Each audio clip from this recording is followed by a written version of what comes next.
Word on the street is ain't no word on the street. People actually saying it. There's all types of ways you can steal in this industry, right? Taking advantage of an artist that's in a particular position, right? And I don't like that shit. I feel like that shit is like preying on upcoming artists, you know, and stealing creative ideas. Like that shit don't ride for me, dog. It's like I don't like it. As a creative mind myself, like I don't like to see other people's creative ideas get taken and used by other people, and then it never sits well for me. I never was a fan of the ghostwriting. I was never a fan of any of that stuff. I feel like if you are an artist, everybody, you should write your own shit. That's part of being able to be an artist. Not everybody can be an artist for a reason, right? You should be able to write your own shit. Now, collaborating is a different story. If you collab on a record, I get it. Putting together two great ideas and, you know, doing that's kind of like on the fence, right? But having somebody write your shit and then you taking that shit and then you go maybe change a few words and talk about it, that ain't it, dog. With Drake's situation, and this involves PARTYNEXTDOOR as well, there's an artist, and let me get my facts right. I don't want to say it wrong, but we're going to go to this real quick. So there's an artist, John River, who's from the same city as PARTYNEXTDOOR, says that he had multiple meetings with PARTYNEXTDOOR OVO members /OVO member, where they asked him extensively about his creative process behind his music video for Hope City 2, and specifically the Marilyn Monroe Tower featured in John Rivers' video. So he's from the same place as PARTYNEXTDOOR, and he has a video out there called Hope City 2. Yo, we digging today. Hold on, we gonna look it up. Let's find it. This is his joint, Hope City 2.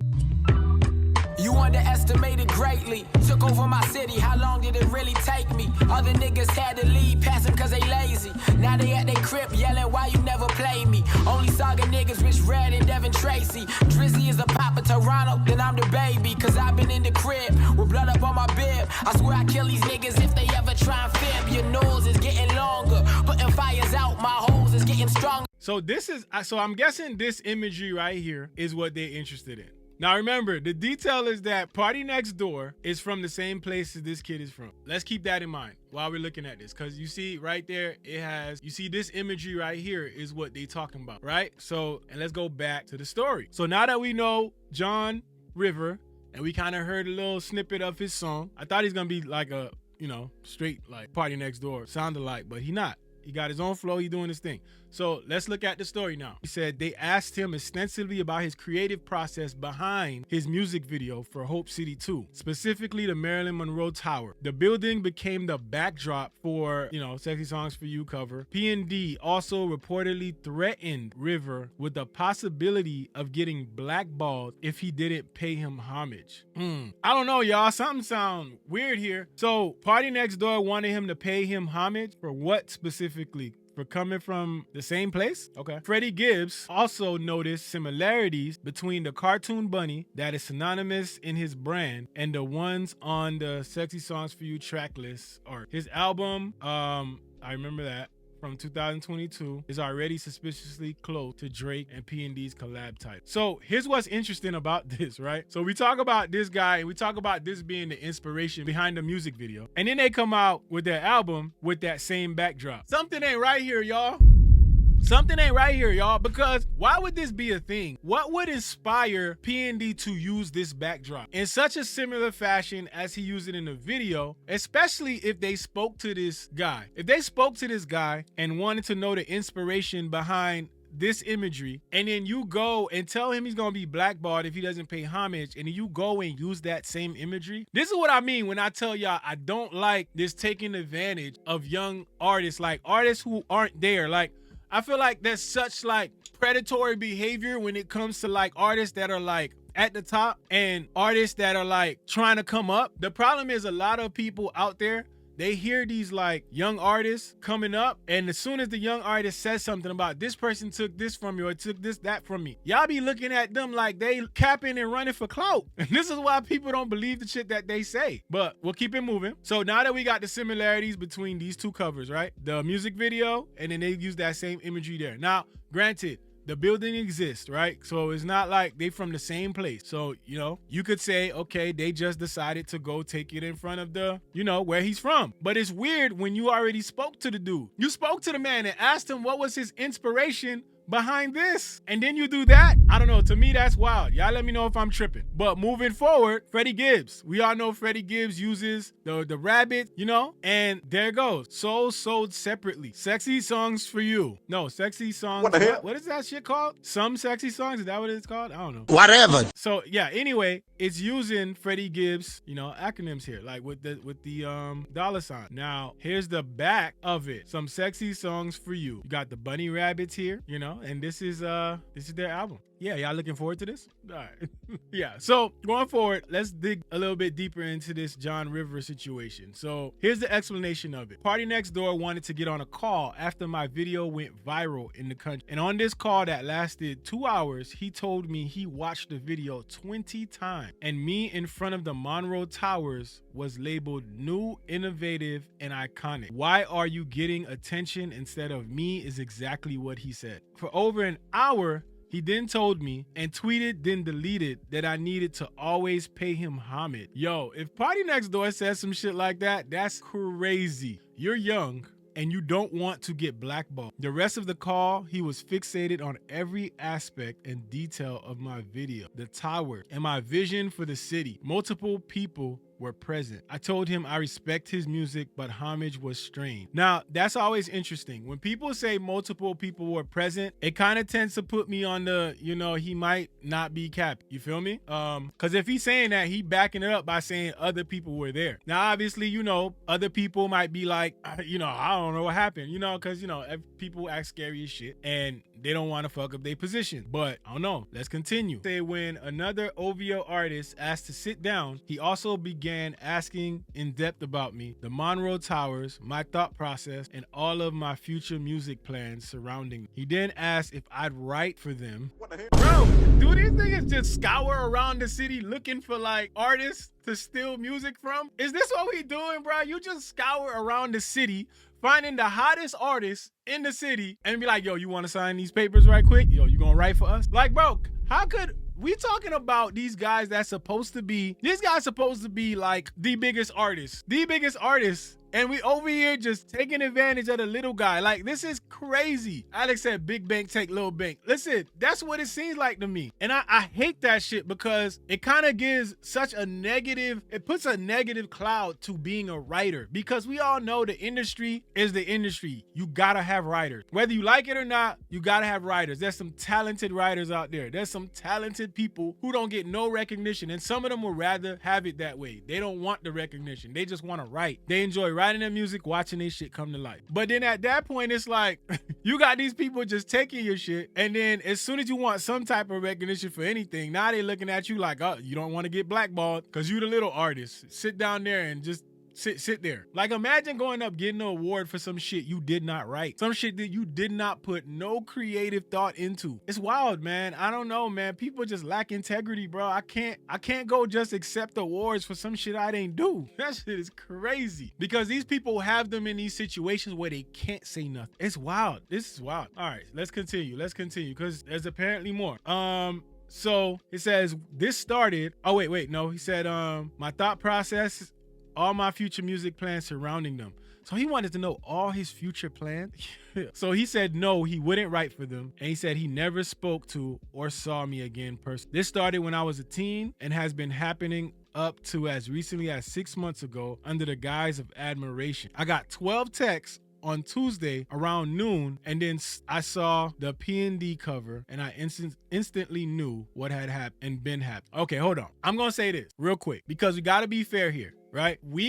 They come from the same place. So could it be a coincidence that Party Next Door just decided, I want to take this photo in front of the tower? Because if they're from the same place and those towers are significant to the place that they come from, it ain't your tower. Anybody could take a photo in front of it. Now, here's the other side of that. The other side of that is you talk to this dude and you asked him for his inspiration behind the photo. You asked him how he came up with it. You asked him all types of questions about this, and then you used it. So it looks very, very strange. Very strange. I just want to point that out and see what he says from there. He said, I would never, ever claim a freestanding building as my own. See, he understands that. Good. So he touching on that. Telling someone after obsessing over their work, you want to be involved, dissecting it, being rejected, and then stealing their identity and reselling it as your own is insane. Music business, shit happen every day. Taking this further or any other direction will be painted as crashing out. I don't want anything. The Bible says, speak truth against injustice, defend the poor, and fear no man. I don't care about anything else. Everybody says, don't sell your soul in this music industry. And yet, when you speak up against something clearly immoral and wrong, they rush to protect the same predators they warn you about. That's what I was telling y'all. In this industry, they do a lot of the small artists dirty. When the artists come out and talk about something that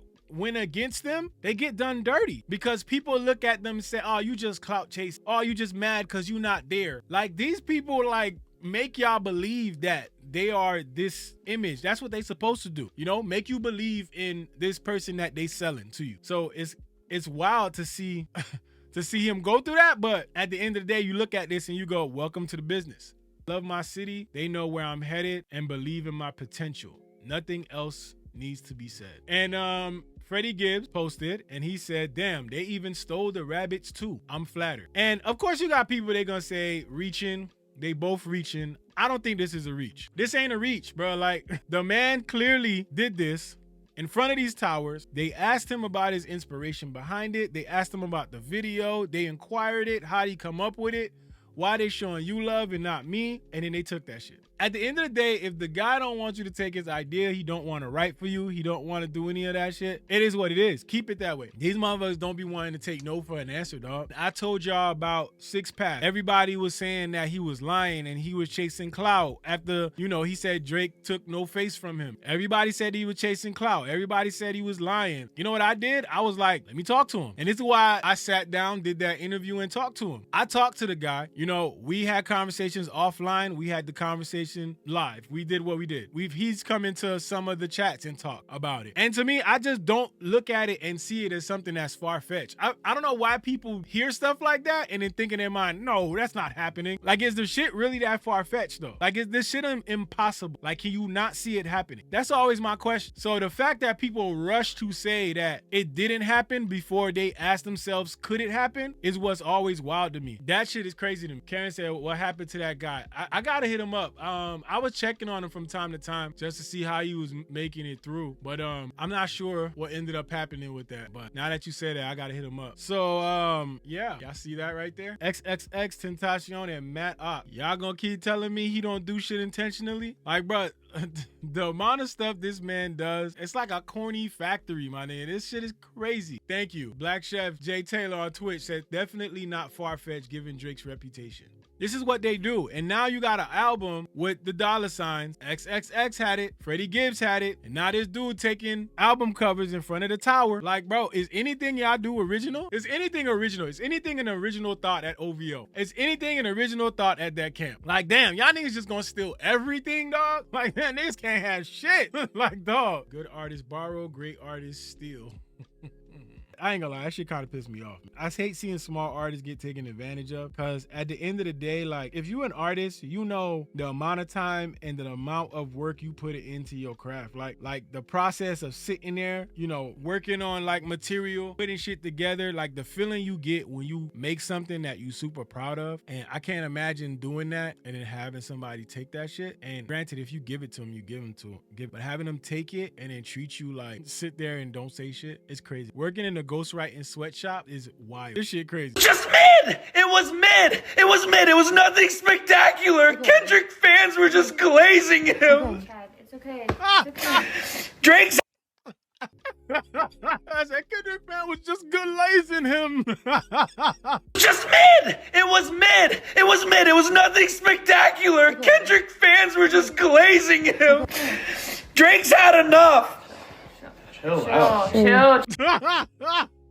Yo, that's how y'all be in real life, yo. Y'all Drake fans, y'all be like this in real life, bro. This is exactly how I imagine y'all, bro. Like, after y'all finish a whole long day of replying to messages and tweeting angry and bad shit to people, this is what y'all do at the end of the day, bro. Y'all go home and y'all do this, bro. Y'all break down, bro. Because listen, I can't imagine being online all day, running to people lives, running to people comments, running to X, running to all these places to defend defend Drake on this campaign, writing all these excuses, and then you come home and you do this. Just mid! It was mid! It was mid! It was nothing spectacular! Kendrick fans were just glazing him! Chad, it's okay.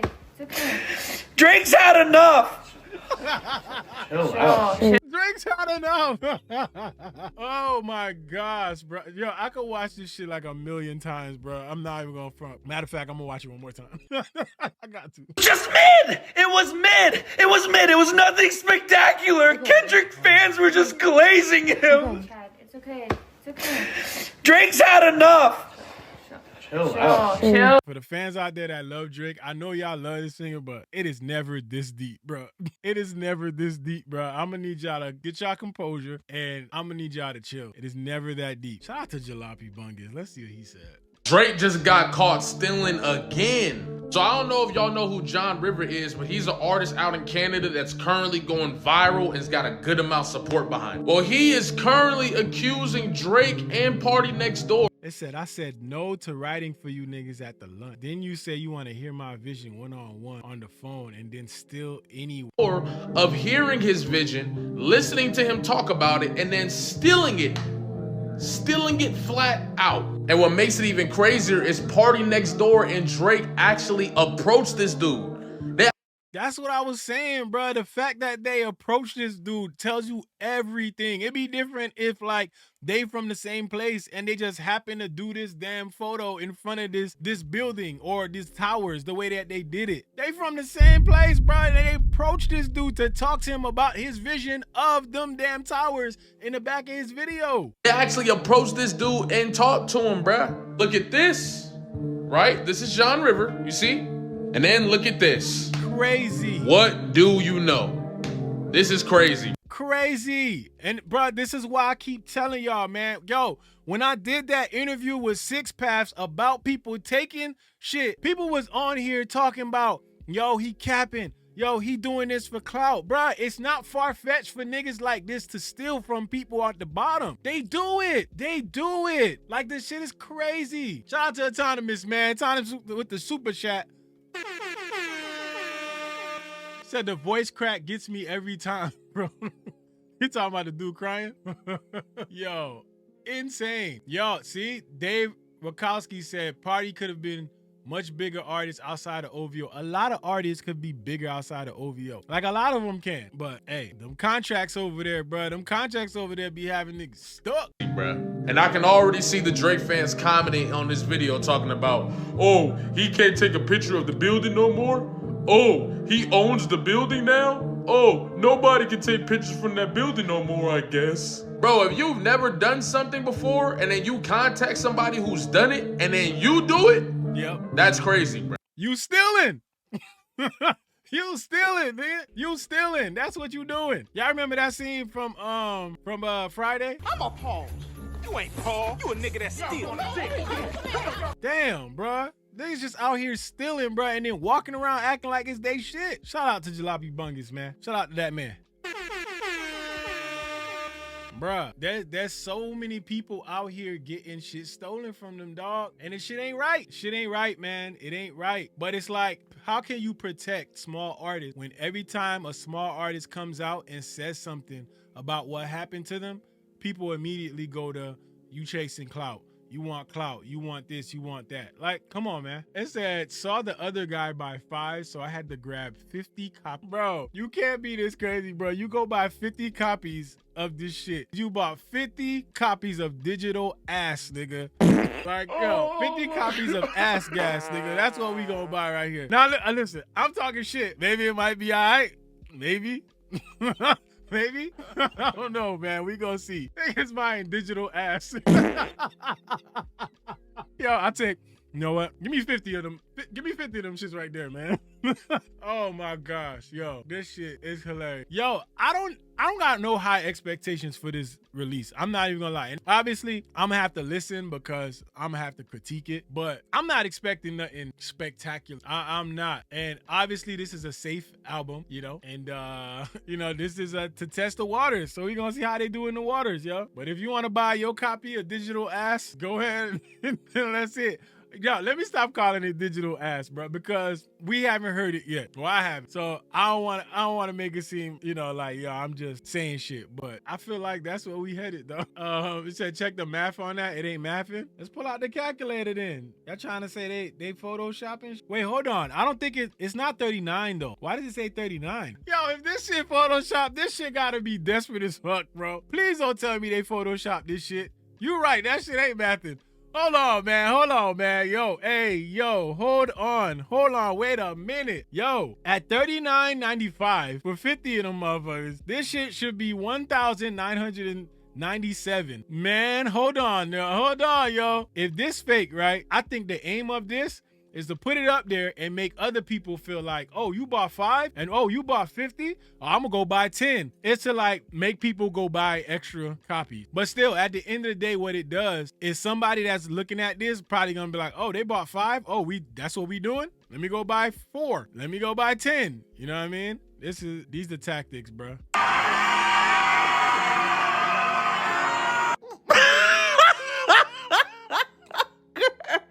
Niggas acting bad, but somebody gotta do it. Got my foot up on the gas, but somebody gotta do it.